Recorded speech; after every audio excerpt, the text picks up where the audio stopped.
Hello everybody. My name is Awad Ibrahim, and I'm honored actually to be your teacher. I hope we will have a lot of fun. Yeah, some of you might want to know who is this guy first of all before we proceed to the course outline and course schedule and everything else. As I said, my name is Awad Ibrahim. I was born in the Sudan, grew up there most of my life, but about 20 years ago that I came to Canada as a teenage. I studied in Toronto, primarily at University of Toronto, and then University of Montreal, where I did French and English and second languages, and then I have a PhD in from OISE as a curriculum theorist that is dealing with issues, diverse issues and disciplines of cultural studies, philosophy, sociology, and all of the rest of it. What is known in education as the social foundations. So I want to welcome you to the course.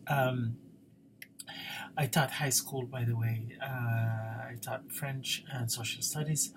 And so that's the perspective that from which I'm approaching the course, and I hope everybody. That's the whole idea is to give you a sense of what is this thing that we call education and all the rest of it.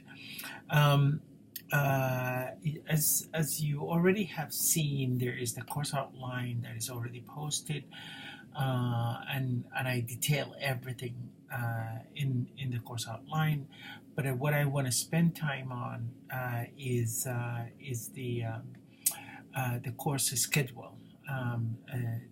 It's under course schedule. You will see that I break the course into weekly activities. Since this is a strictly online course, so we will be dealing with strictly online stuff. For this week, you will see in the course schedule that we only have, just to familiarize yourself with a bright space, with the course outline, course activities and assignments and all of that. So that's the first thing that we need to do. And then you will see that we have 5 books that I ask you to buy, and they are all, by the way, available in the Ottawa bookstore. So the first book we are reading is Engaging Minds.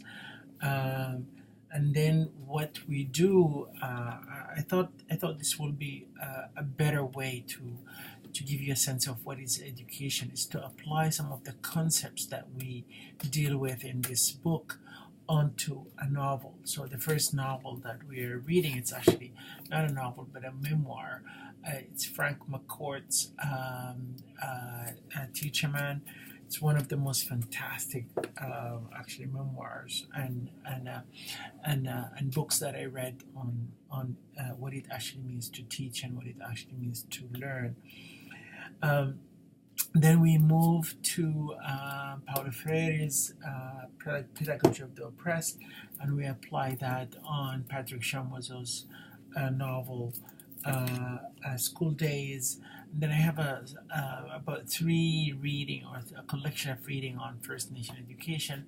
And we will apply that on this wonderful novel. It's called Little Voice. So that's how I wanted to set up the course, so that we have theory, application, but because it's an ongoing, I didn't want the application to be direct in many ways. So I by using the novel, then you are free to choose whichever theory suits you to read the novel. And so we will experiment with that, with the especially with the first assignment. So that's how the course is set up. It's the nicest kind of simplest and a more kind of a structured way to approach the course. And I detail everything in the course schedule. So one thing that I needed to point out is so when we are reading, there are about 8 weeks where we have readings. So when we're reading, like for example, Engaging Minds, next week, that will be the week of September 11 to September 15. I would like a group of students. Because it's a large class, I suspect around 5 or 6 students per week to get together to wrap their heads around the particular reading and kind of lead the discussion that week. By leading the discussion, I'm talking about the possibilities of, well, you should assume that everybody has done the reading, but probably not as thorough as you have. So I need you to do a little bit of summary and leading the discussion in terms of activities, videos, things that are related to the reading that week. And then you make sure that the students are engaged all through the week. You are the one who's actually leading the discussion, and I interject normally about 2 or 3 times per week to kind of give my inputs and see where we're at and where we can push the reading in different areas.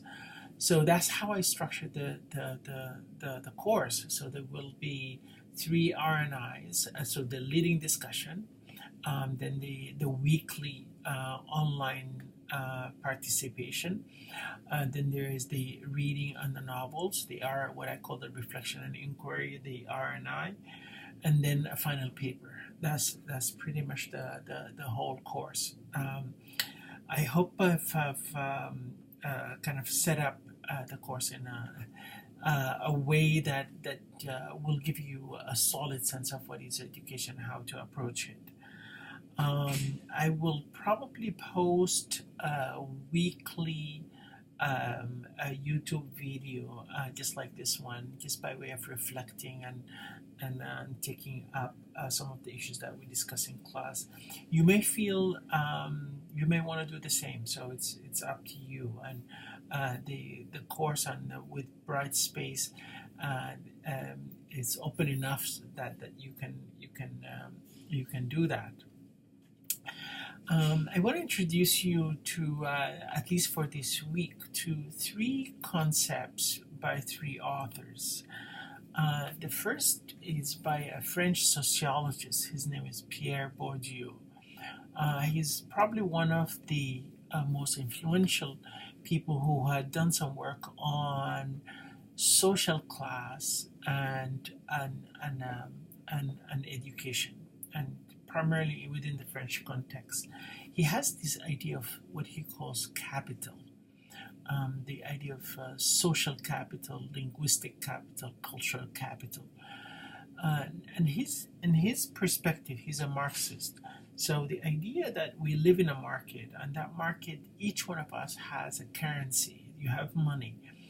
And so when you talk to someone, when you exchange, you're always selling some of your currencies. You're giving away some of the currencies and exchange in return. He is saying that each one of us has capitals, be it linguistic capital, in other words, the language we speak, the cultural capital, the way we think about the world, and social capital, and so on and so forth. But not every capital we have is valued the same way. So even though each one of us has social capital, linguistic capital, and so on, not every single one of our capitals is valued the same way. So I really need you to think about that. What's the impact? What does it mean for us as people who are interested in the field of education? So if a student comes to your class, um, what does it mean that she has a particular capital, but her capital is not valued? She may be speaking Chinese or Mandarin. I mean, there is no Chinese language per se. She may be speaking Mandarin, she may be speaking Arabic, but those languages, even though they're capital in their own terms, they are not valued in the classroom where we teach, where English is the medium. So I need you to think about that. So the idea that each one of us has a capital, and that capital, the value of the capital is contextualized. It's the context that creates the value of that capital.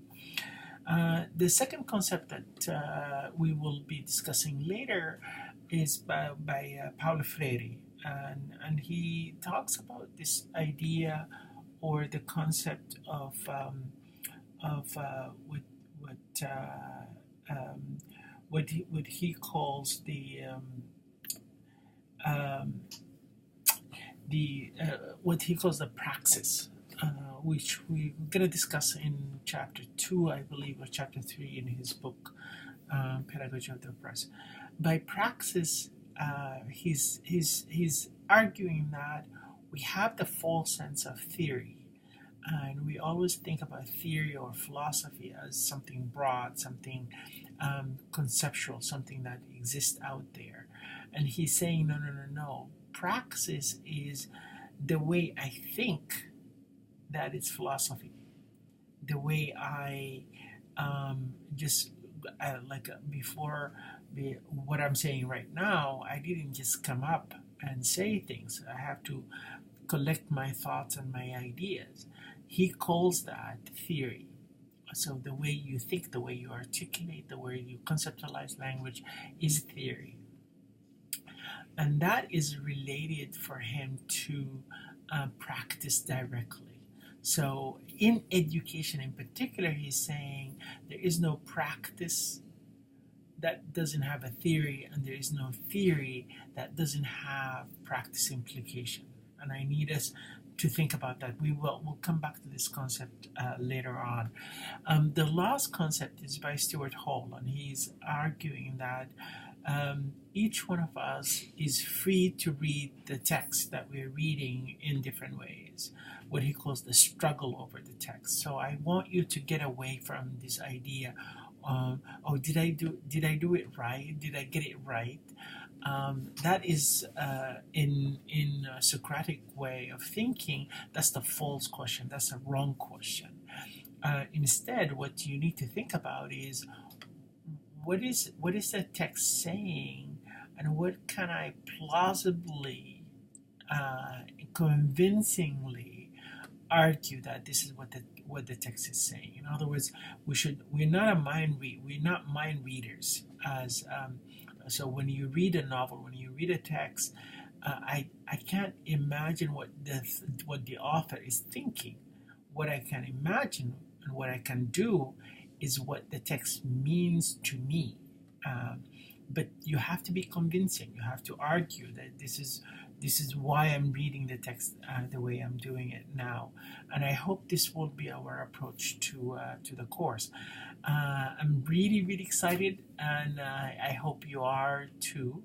And if you have any questions or concerns or ideas, you know how to reach me. So this is just a big hello and shout out to everybody. By the way, I do most of my work on hip hop. So at the high school where I was teaching, it was called Dr. Dre. So you're looking at the real Dr. Dre. Talk later.